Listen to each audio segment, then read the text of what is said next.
जो अगला सवाल है वो कुछ इस तरह है। उसमें दिया हुआ है कि केंद्र ए से प्रारंभ करते हुए बारी बारी से केंद्र ए और बी को लेते हुए त्रिज्याओं 0.5 सेंटीमीटर, 1 सेंटीमीटर, 1.5 सेंटीमीटर, 2 सेंटीमीटर वाले उत्तरोत्तर अर्धवृत्त बनाने हैं। हमको क्या करना है? अर्धवृत्त बनाना है। ठीक है, जैसा ये डायग्राम में दिया हुआ है। ठीक, इसमें 13 अर्धवृत्त दिए गए हैं जिनकी कुल लंबाई ज्ञात करनी है। क्या करना है? पहले हमारा ए को लेके बनाया गया अर्धवृत्त है। ठीक है, फिर जो नीचे वाला है वो बी को लेके बनाया जाएगा। ये देखो बी को लेके बनाया गया, ए भी 0.5 है, तो ये ऊपर एक हो गया, फिर पहले 0.5, फिर 1, फिर 2, फिर 3, ऐसे करके कुल मिला के 13 अर्धवृत्त हैं। ठीक, तो सवाल समझ में आ गया अच्छे से कि हमको पहले ए को लेना है, फिर बी को लेना है। ए और बी को लेने के बाद क्या करेंगे? हम एक मान लेते हैं इसको L1, आगे को मान लेते हैं नीचे वाले को L2, फिर ऊपर वाले को L3 और नीचे वाले को L4 कर लेंगे। ठीक है, जो L1, L2, L3, L4 जो अर्धवृत्त दिए हुए हैं, हम इसकी कहते हैं पहले परिधि निकालेंगे, नीचे वाले की परिधि निकालेंगे और फिर सभी को जोड़ देंगे। ठीक है, इस तरह से हमारा कहते हैं पूरी टोटल लंबाई निकल आएगी। तो सवाल को शुरू करते हैं। सबसे पहले हम क्या लिखेंगे? पहले त्रिज्या लेंगे, फिर लिखेंगे त्रिज्याएँ। ठीक है, तो त्रिज्या लिखने के बाद हम पहले त्रिज्या लेंगे 0.5, फिर 1, फिर 1.5 एंड 2, अरे सॉरी 2 नहीं, मतलब 0.5, 1, फिर 1.5, फिर 2, फिर सो ऑन, ऐसे करेंगे। ठीक है, 2 पहले आ जाएगा। ठीक है, तो ये चीज़ आपको अच्छी समझ में आ गई। एक AP बन गई। तो इसमें पहला जो टर्म है वो क्या है? 0.5 है। फिर D क्या है? हम 0.5, वो D भी निकल आएगा क्योंकि एक में से आधा घट जाएगा तो 0.5 निकल आएगा। N की वैल्यू कितनी है? N कितनी सर्कल है, वो अर्धवृत्त है 13, तो N की वैल्यू आ गई 13। तो अब हम लिखेंगे T13 equal to A + N - 1 into D, और A की वैल्यू कितनी है? 0.5, N की वैल्यू रख देंगे 13 - 1 इंटू D की वैल्यू कितनी है? 0.5। ठीक है, तो 0.5 + 12 इंटू 0.5। अब इसका मल्टीप्लाई कर देंगे तो 12 × 5 = 60, 6 आ गया और 6.5 आ जाएगा। ठीक है, देखो यहाँ पे आ गया 6 + 0.5 और इन दोनों को ऐड करेंगे 6.5 आ गया।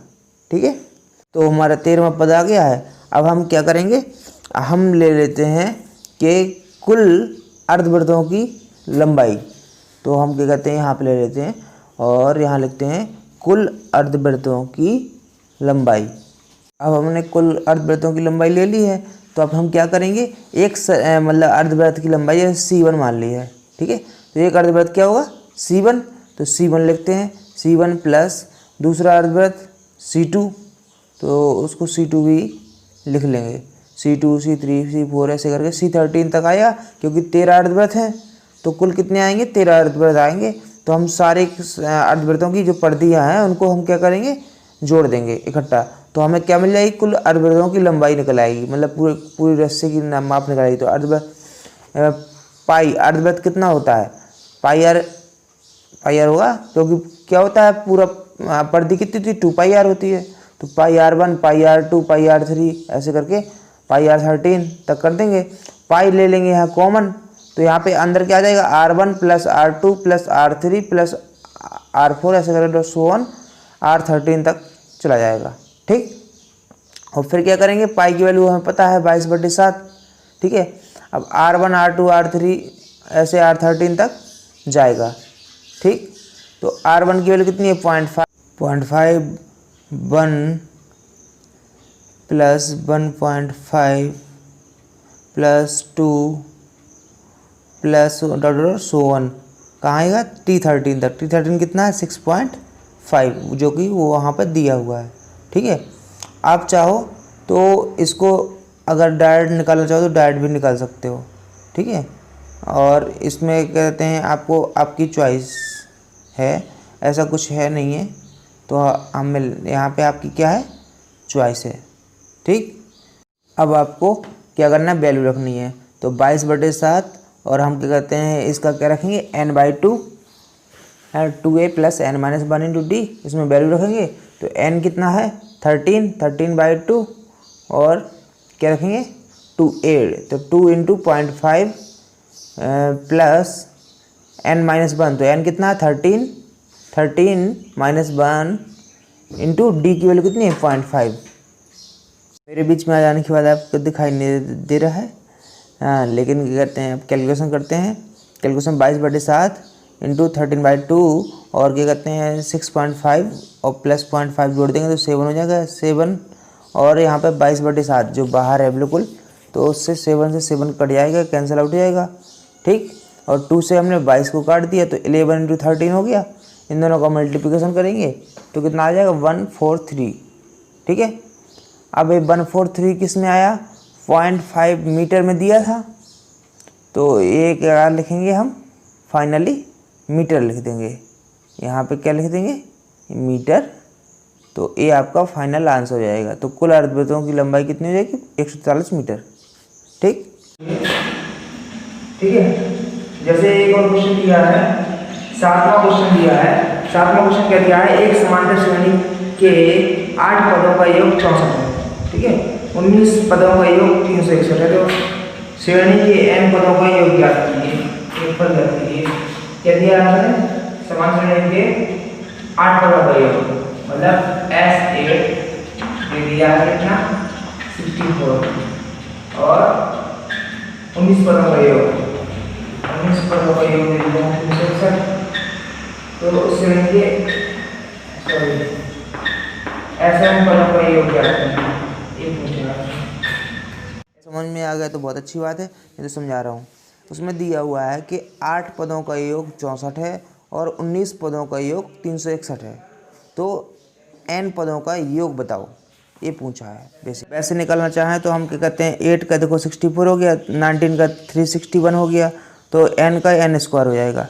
तो हम ऐसे भी निकाल सकते हैं, लेकिन क्या है हम ऐसे सवाल में नहीं लिख सकते क्योंकि ये ऑप्शनल आया होता तो कर सकते हैं। तो हम क्या करेंगे S8 का फॉर्मूला लगाएंगे n/2 2a plus n minus 1 into D, ठीक। ये लगा दिया। इस लगाने के बाद n की वैल्यू कितनी है 8 2 इंटू ए n माइनस 1, n की वैल्यू कितनी है 8 माइनस 1 इंटू डी हमें पता नहीं है। a और d क्या है अननोन होंगे, तो हमने यहाँ पे d रख दिया। ऐसे ही कहते हैं जो 19 वाला है उसका भी फॉर्मूला लगाएंगे तो उसमें 2 इक्वेशन बनेंगी। तो यहाँ पे कितना आ गया 4 इंटू 2a इंटू 7d, क्योंकि है ना, तो 4 का मल्टीप्लिकेशन होगा तो क्या होगा 8a प्लस 7 चौको 28, 28 आ गया 28 इंटू डी। तो यहाँ पे लिख देंगे 28 इंटू डी, ठीक। ये निकल के आ गया। ऐसे ही इसी तरह से हम क्या कहते हैं यहाँ पे 64 लिख देंगे और ये बन गया समीकरण हमारा 1, ठीक। तो लेंदी समझ में आ रहा है तो एक काम कर सकते हैं हम वहाँ पे 64 रख देंगे और 4 से काट देंगे तो 16 चौको 64 आ गया, तो यहाँ पे आ गया 16, तो हम काट देंगे तो सिंपलीफाई हो जाएगा, थोड़ा सिंपल इक्वेशन बन जाएगी। 16 = 2a into 7 2a plus 7d, ये पहली इक्वेशन बन जाएगी। वो थोड़ा लेंदी हो रही थी, ठीक। तो थोड़ा सिंपलीफाई करने के लिए तो इसी तरह हम S19 निकालेंगे। S19 = कितना होगा 19/2 2a प्लस 19 माइनस 1 मतलब 18 हो जाएगा, 18 इंटू डी, ठीक। अब क्या करेंगे S19 की वैल्यू रख देंगे, कितनी है 361, यहाँ पर 19/2 तो और 19 से कट जाएगा तो 19 आ जाएगा, वहाँ पे लिखेंगे 2a प्लस 18d, ठीक। तो बेसिकली देखा जाए तो 2 से भी 2a कट रहा है और 18 को कट रहा है तो वहाँ पे आ जाएगा 9, तो यहाँ पे 9, ठीक है। तो अगली इक्वेशन क्या बनेगी 19 = a प्लस 9d बनेगी। तो ये दूसरी इक्वेशन बनेगी।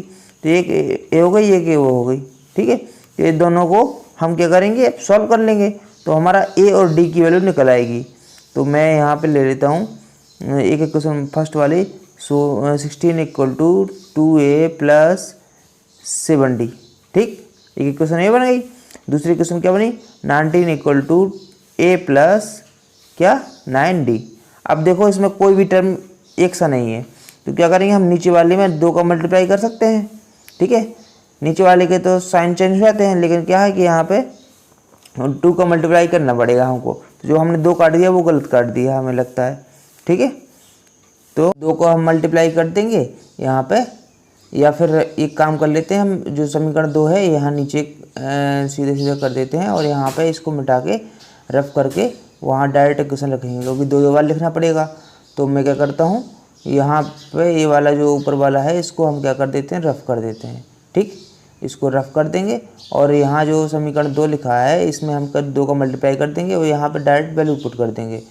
तो 19 दूनी 38, ठीक है। 38 equal to 2a plus 18d, ठीक है। ये कर दिया। अब हम क्या कर देंगे, नीचे साइन चेंज आएगा तो घटा देंगे 38 में से 16, तो कितना आ जाएगा, 22 आ जाएगा, ठीक। 12 नहीं 22 आएगा, और वो भी किसका आएगा, माइनस का। फिर इक्वल टू क्या होगा, ये -2a तो कट जाएंगे, और 18 में से 7d आएंगे तो कितना बचेगा, यहाँ पे कितना है 18 में से 7d आएंगे तो 11d आएगा, वो भी किसका, माइनस का। तो माइनस से माइनस कट जाएगा, और 22 से 11 दूनी 22, तो d की वैल्यू कितनी आ गई, 2 आ गई, ठीक। d की वैल्यू हमारे पास 2 आ गई। अब d का मान हम किसी भी समीकरण में रख देते हैं, चाहे फर्स्ट में या सेकंड में, ठीक है। तो हम कहते हैं d का मान रखेंगे समीकरण 2 में, ठीक है। हम रख देते हैं और ये लिखते हैं d का मान समीकरण 2 में रखने पर। ये लिखना बहुत ज़रूरी है, क्योंकि क्या होता है एग्जाम में हमें लिखना ही पड़ता है। तो हमने ये लिखा कि समीकरण 2 में रखने पर, ठीक। तो अब हम क्या करेंगे, समीकरण 2 को देखते हैं। क्या दिया है, 19 प्लस a इंटू क्या था, 9d। तो 9 इंटू डी की वैल्यू कितनी है, 2, तो 2 रख दिया, ठीक है। तो बेसिकली क्या आ गया, a प्लस 9 दूनी 18।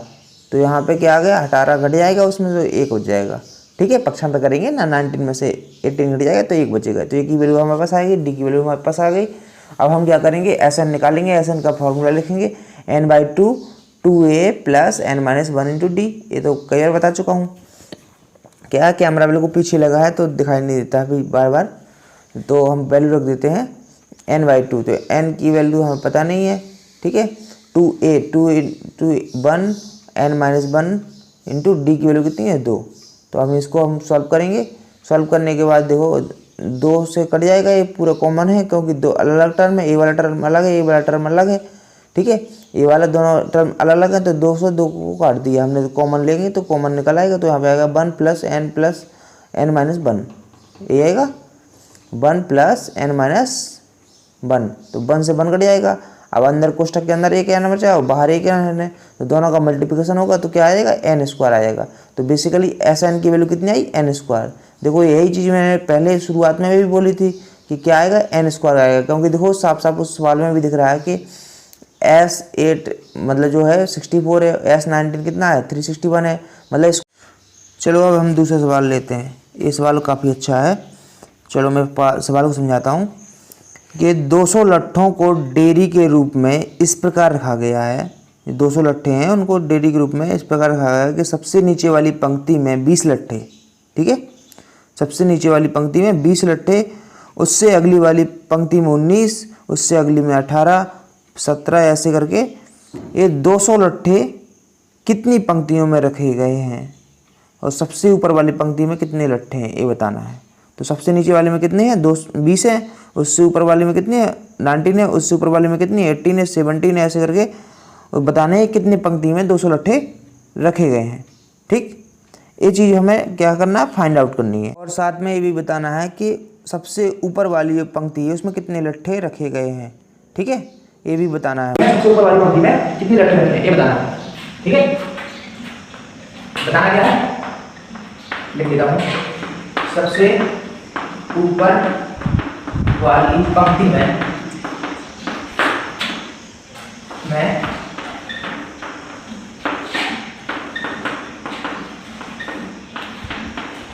रखे हैं ये बताना है, ठीक है।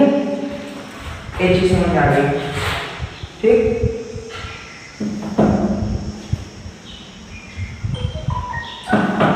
तो बेसिकली करना क्या है, ये चीज दिया है पहले वाले में कितने रखे 20, और कितने रखे 18, सॉरी 19, फिर 18, 17, ऐसे रखेंगे। ठीक है, टोटल कितने हैं? टोटल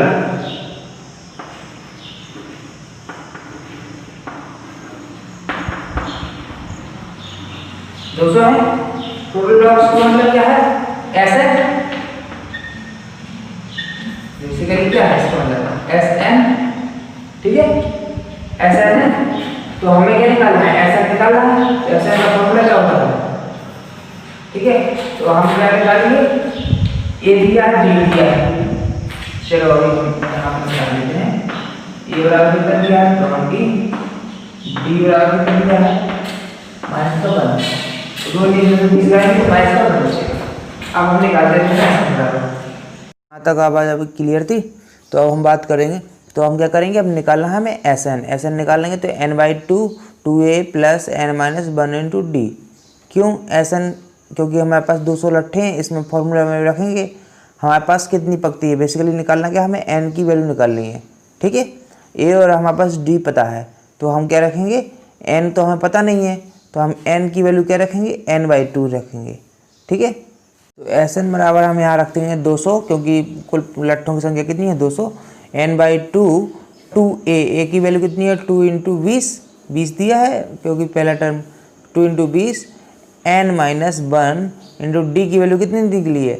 -1 निकली है, क्योंकि हर एक में एक घटता जा रहा है, तो -1 निकली, तो -1 रख देंगे।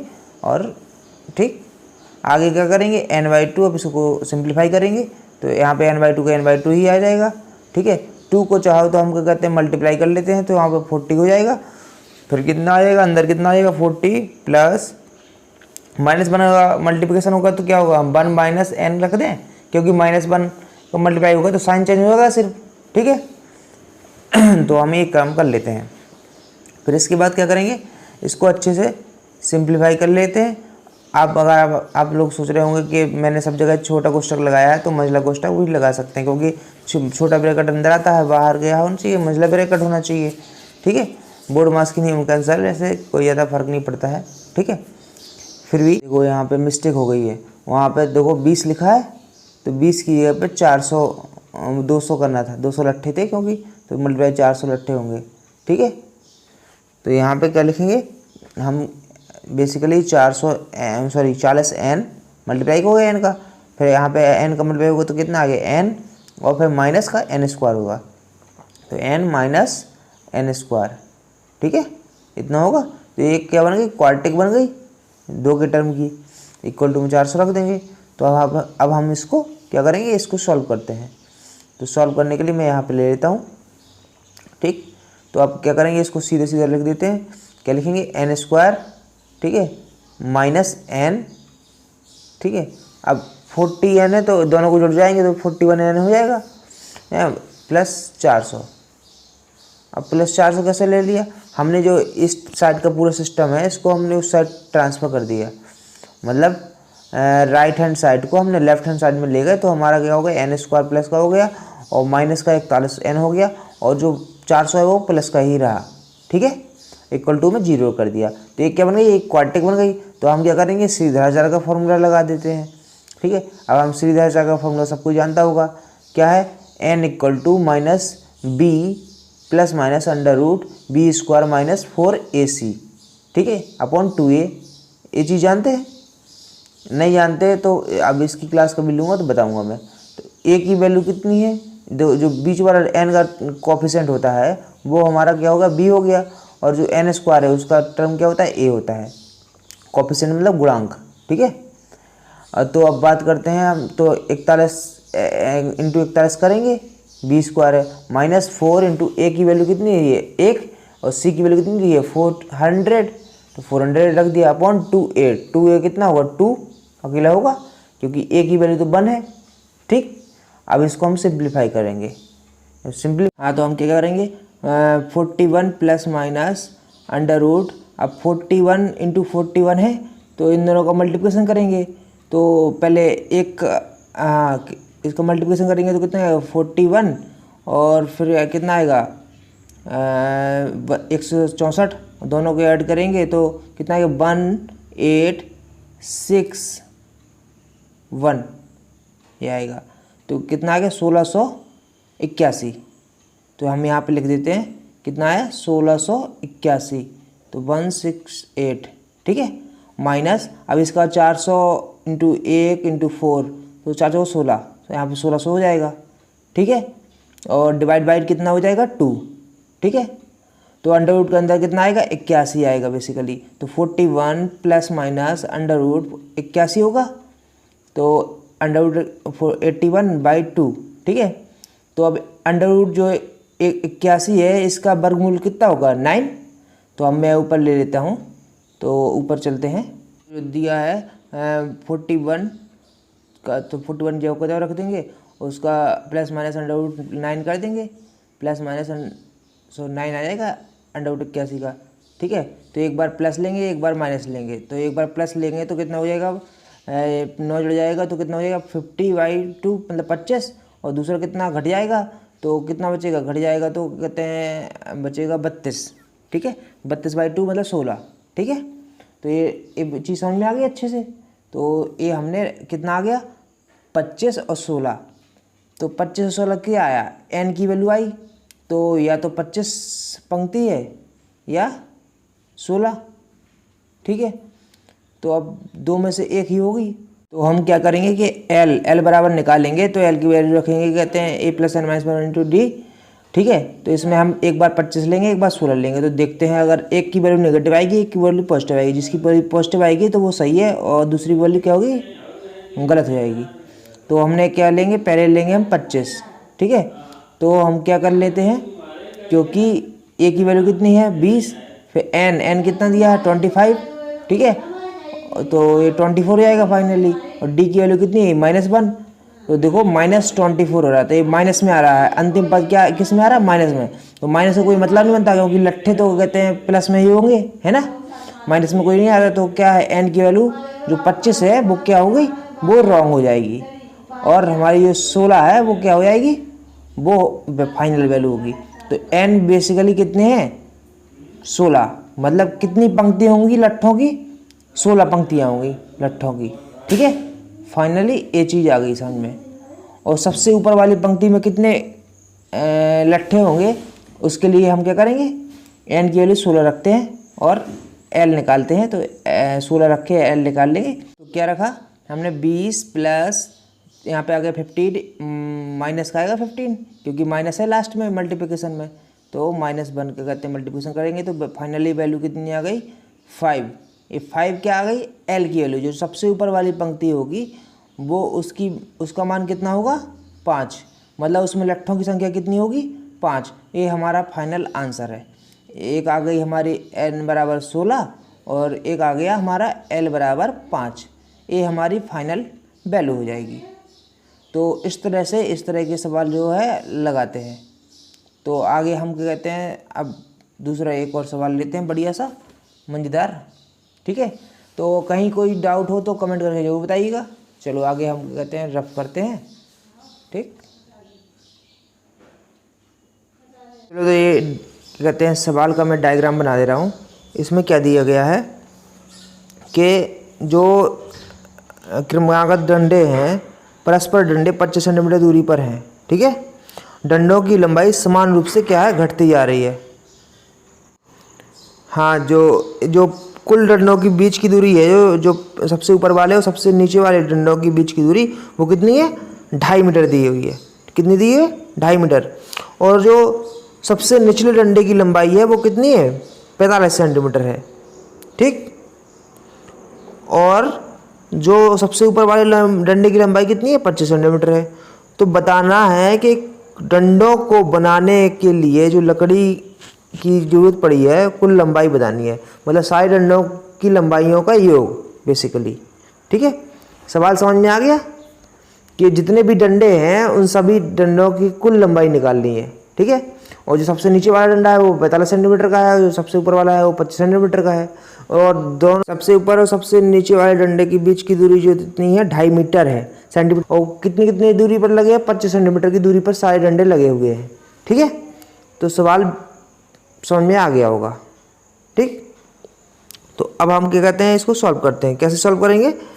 सबसे पहले हम क्या करेंगे, जो है अब क्या निकालेंगे हम, हमारा जो कहते हैं पहला टर्म है, पहला टर्म हमारा कौन सा है 45, और जो लास्ट टर्म हम लेंगे वो कौन सा लेंगे, क्योंकि घट रही है तो लास्ट टर्म घटते हुए जो कम वाली है वो लेंगे। तो ए हो गया 45, ठीक है। और जो हमारा एल है वो एल कितना हो जाएगा 25, क्योंकि ए इसलिए 45 होगा क्योंकि उसने कहा कि घट रही है, एक कांस्टेंट उससे घट रही है। तो कहते हैं जो ए होगा वो 45 होगा और एल कितना होगा 25 होगा। अब हमको क्या निकालना है, अब हमको निकालना है कि कितने नंबर ऑफ डंडे हैं, जो डंडे लगे हैं वो कितने हैं। तो हम कैसे निकालेंगे, अब टोटल के कहते हैं सबसे नीचे वाली और डंडों के बीच की दूरी कितनी है 25 सेंटीमीटर है, और टोटल कहते हैं सबसे नीचे वाला सबसे ऊपर वाले की जो बीच की दूरी है वो कितनी है 2.5 मीटर है। तो एन बराबर क्या करेंगे, 2.5 मीटर को सेंटीमीटर में कन्वर्ट कर लेंगे, 100 का गुणा कर देंगे तो 250 हो गया, 250 डिवाइड बाई 25 कर देंगे तो हमारे पास जो नंबर ऑफ डंडे हैं उनकी संख्या निकल आएगी कितनी, 10 निकल आएगी। काट देंगे तो कितनी आ गई, तो एन बराबर हमारे पास आ गया 10, क्या 10 डंडे, ठीक है। हमारे पास क्या आ गया 10 डंडे आ गई। एन की वैल्यू हमें पता चल गई, ए की वैल्यू हमें पता चल गई, एल की वैल्यू हमें पता चल गई। अब हमें क्या चाहिए, हमें निकालना है एस एन। तो एस एन निकालना है तो एस एन बराबर लिखेंगे n/2 a प्लस एल वाला फॉर्मूला लगाएंगे, a प्लस एल। हमारे पास a भी पता है हमको और l भी पता है, तो n/2, तो n की वैल्यू कितनी है 10, 10/2, a कितना है 45, l कितना है 25, और हमने काट दिया 2 से 10 को तो 5 आ गया, 5 इंटू और 45 और 25 जोड़ देंगे तो 60, 70 हो गया, 70 हो गया, 70 इंटू 5 तो 7 पना 35, 350 मीटर आ गया।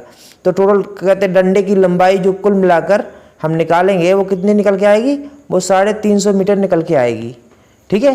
तो ऐसे हम फाइनल ए वैल्यू निकाल लेंगे और यही हमारा क्या है आंसर है। तो आज से लगभग हर तरह के सवाल सॉल्व हो गए हैं। तो और जो कोई दिक्कत हो तो मुझे कमेंट करके ज़रूर बताइए। और आज से टॉपिक ख़त्म होता है, तो अगली बार हम क्या कहते हैं निर्देशांक ज्यामिति स्टार्ट करेंगे और उसके आगे डिस्कस करेंगे। उससे पहले चैनल को सब्सक्राइब जरूर करिए, लाइक कीजिए।